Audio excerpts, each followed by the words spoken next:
Pourquoi Adidas s'appelle Adidas? Pourquoi Ikea s'appelle Ikea? Pourquoi mon chien Patoche est mort? Pourquoi Lego s'appelle Lego?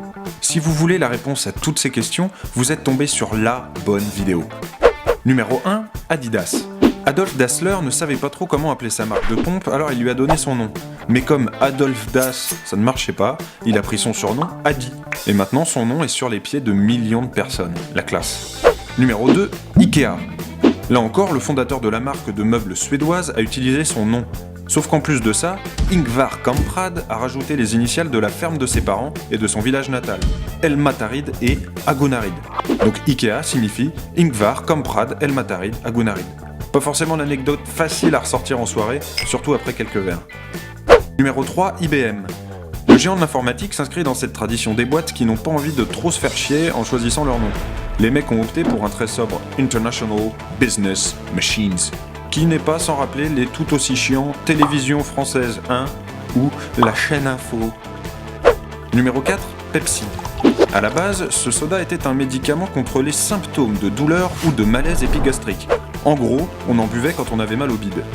Et vous savez quel est le terme médical pour les maux de ventre? La dyspepsie. Dyspepsie. Vous l'avez? Numéro 5, Starbucks.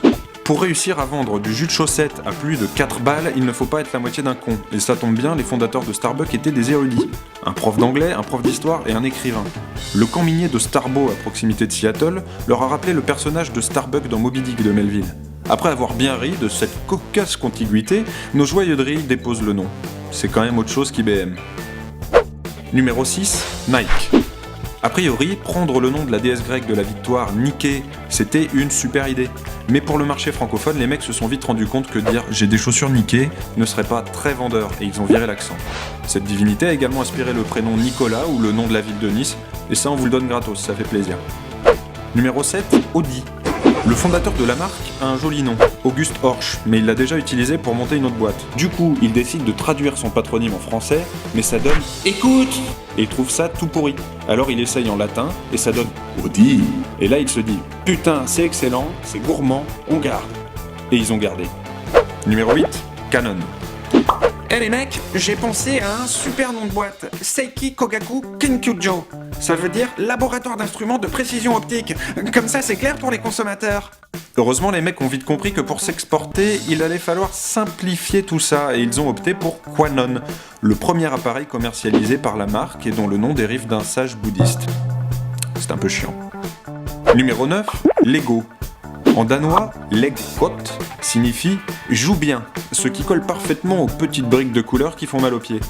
Ce que leur fondateur, Ole Kirk Christiansen, ne savait pas, c'est qu'en latin, Lego signifie « j'assemble ». Reconnaissez que le hasard fait bien les choses, non? Non?